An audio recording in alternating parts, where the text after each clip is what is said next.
Bonjour à tous et à toutes. Aujourd'hui, vous allez écouter l'épisode 3 de Sur les traces de Baïkal. À Courchevel, il est possible de louer des skis pour se rendre sur les pistes. Mais ce n'est pas tout.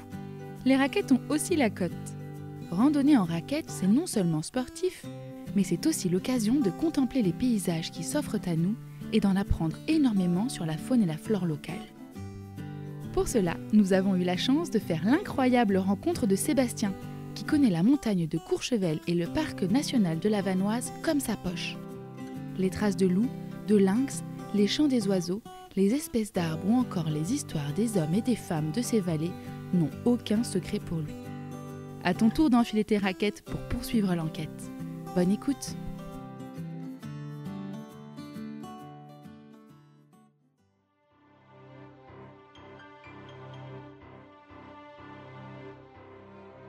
Est-ce que vous voyez ce petit chalet perché dans la montagne ? Tranquille, il dort sous son édredon de neige, bercé par le vent qui fredonne dans les sapins.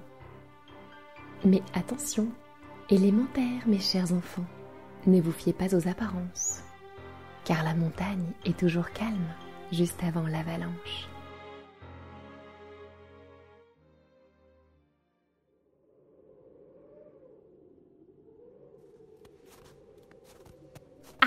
Te revoilà pour mener la suite de l'enquête.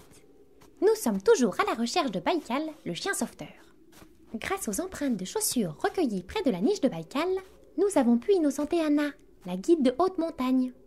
Et oui, je ne sais pas si tu te souviens, mais sur la semelle de ses chaussures, il était inscrit « Ergeselt in Österreich », ce qui veut dire « fait en Autriche ».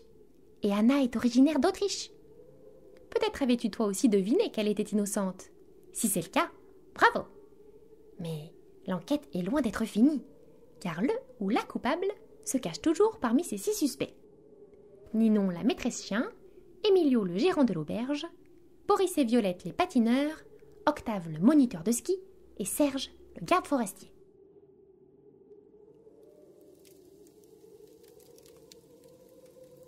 Voilà déjà 3 jours que Baïkal a disparu. Mais John a l'impression que ça fait des mois. L'auberge des grosses marmottes est plongée dans un silence désespérant. Plus de grognements joyeux, d'aboiements rieurs et de roulades dans la neige. John soupire et regarde par la fenêtre de la cuisine la neige qui s'est remise à tomber. D'un geste machinal, il émiette la fin de sa tartine dans son bol de chocolat chaud. « Ma, tu n'as pas faim, Giovanni ?» lui demande Emilio. « Non, pas vraiment. Je me demande où est Baïkal en ce moment. » Ah, c'est triste, ce qui s'est passé. Et tout le monde s'inquiète pour lui. Mais tu devrais quand même aller profiter de la belle neige qui tombe dehors et faire quelques descentes. C'est pour ça que tu es venu, non? Oui, et pour vous voir tous. Et pour voir Baïkal aussi, répond John tristement. Emilio le regarde, l'air désolé. Le téléphone sonne dans l'entrée et Emilio sort de la cuisine. Soudain, John se redresse sur sa chaise. Il vient de voir passer le pompon du bonnet à carreaux de Charlie entre les flocons. Ces 3 derniers jours, Charlie n'a fait qu'aller et venir, promenant partout avec elle un petit carnet de cuir vert sapin pour recueillir des indices. Mais depuis qu'ils ont réussi à innocenter Anna, l'enquête n'avance pas. Quelques secondes plus tard, Charlie entre en coup de vent dans la cuisine. « On a du nouveau !» s'écrie-t-elle en jetant sur la table un vieil exemplaire de la Gazette du Chamois daté d'il y a 3 jours. Il faut toujours regarder les journaux datant du jour du crime. Figure-toi que dans presque toutes les enquêtes de Sherlock Holmes, il se sert des journaux pour élucider des mystères. Regarde page 8. John feuillette le journal. C'est la page des petites annonces. Il cherche des yeux un indice, quelque chose. Donne après-ski en moumoute, rose, taille 45, cherche moniteur de bobsleigh, vend appareil à raclette dédicacé par monsieur Noël Reblechon. Charlie pointe du bout de son index une toute petite annonce en bas de la page. Pommes mises à disposition à l'heure convenue. À récupérer entre les yeux et les cheveux. Mais qu'est-ce que c'est que cette annonce ? Lit John en ouvrant de grands yeux. C'est louche, mon cher John. Très très louche. Ça sent le message secret à plein nez. Et tu as vu la date? Ce journal est sorti le jour de l'enlèvement de Baïkal. Oui, tu as raison. Bon, mais ça veut dire quoi ça, d'après toi?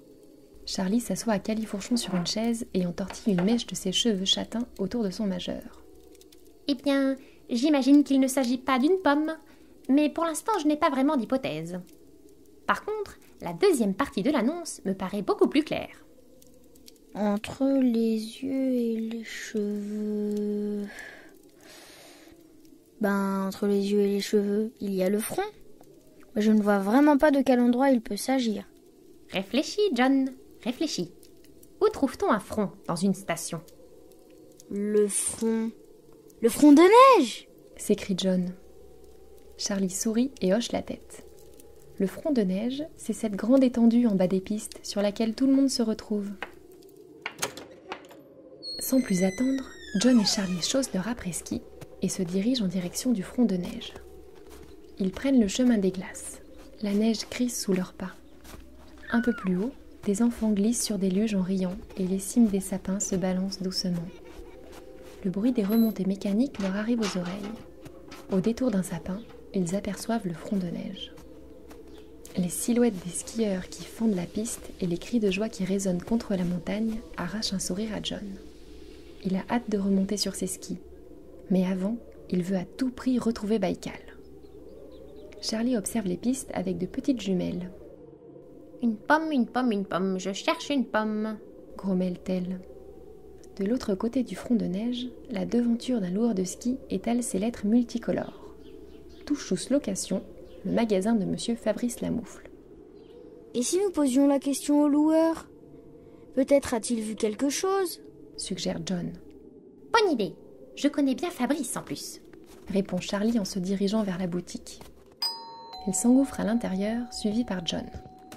Ça sent un peu la vieille chaussette mouillée et des bonnets sèches sur le vieux radiateur en fonte. Partout autour d'eux, des skis et des bâtons pendent du plafond. Un homme grand et fin, aux cheveux en bataille et aux petites lunettes rondes argentées, est occupé à régler des skis dans le fond du magasin. À la vue de Charlie et John, il lâche son tournevis et s'approche en souriant. Salut Charlie, comment tu vas? Laisse-moi deviner, ce petit gars, il a besoin d'une paire de skis, dit Fabrice d'une voix joviale. John remarque que tout en les saluant, Fabrice fait disparaître dans sa poche un petit badge qui traîne sur le comptoir. John n'a pas le temps de lire le nom qui est inscrit dessus, mais il croit voir des sapins dessinés. Non, John a déjà tout ce qu'il faut. Non, si on vient te voir, c'est qu'on est sur une affaire délicate. Ah oui, je suis au courant. Vous êtes à la recherche de Baïkal, le chien de Ninon. Charlie ouvre de grands yeux. Les nouvelles vont vite dans la station. Oui, et nous avons trouvé un indice. Il semblerait que quelqu'un soit venu récupérer quelque chose sur le front de neige il y a 3 jours. Est-ce que tu as vu quelque chose d'inhabituel? Fabrice ajuste sa branche de lunettes. Non, je crois pas. Tout était normal. J'ai passé l'après-midi avec... je ne crois pas avoir vu quoi que ce soit. John se demande pourquoi Fabrice s'est interrompu d'un coup et avec qui il a bien pu passer l'après-midi. Enfin, si, j'y pense maintenant. Il y avait cette drôle de voiture un peu cabossée, stationnée en contrebas du front de neige. Je me rappelle avoir avoir remarqué qu'elle était toujours là, alors que les pistes venaient de fermer.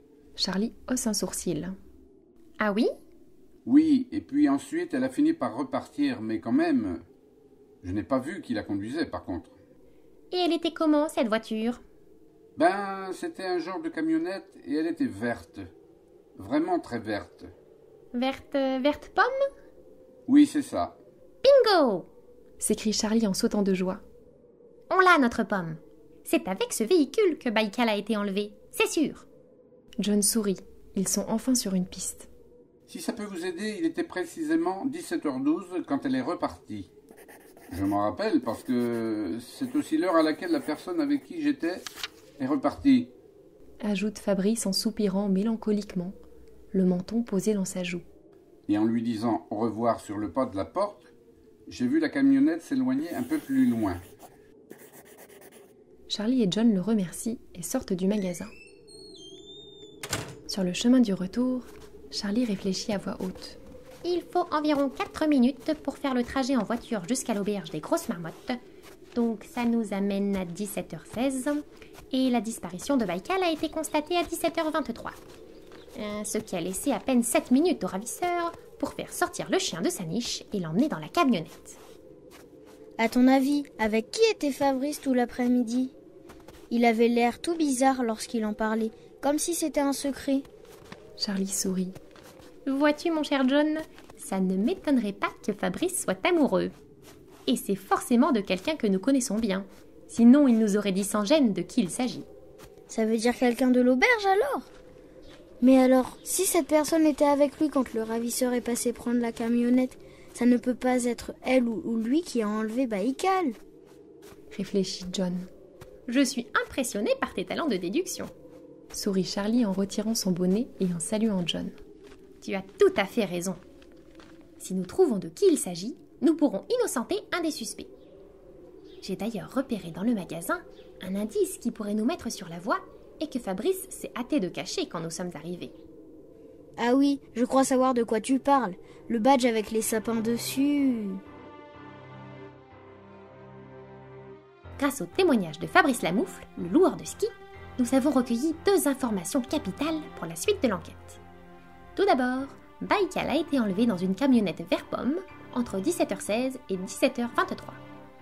Et deuxièmement, une personne que nous connaissons et qui habite l'auberge était avec Fabrice lorsque la camionnette a quitté le front de neige. Cette personne ne peut donc pas être le ravisseur. Mais de qui peut-il bien s'agir? Est-ce que tu aurais une petite idée? Si c'est le cas, écris-la en commentaire. Nous te retrouvons lundi prochain pour la suite de l'enquête. D'ici là, ouvre l'œil.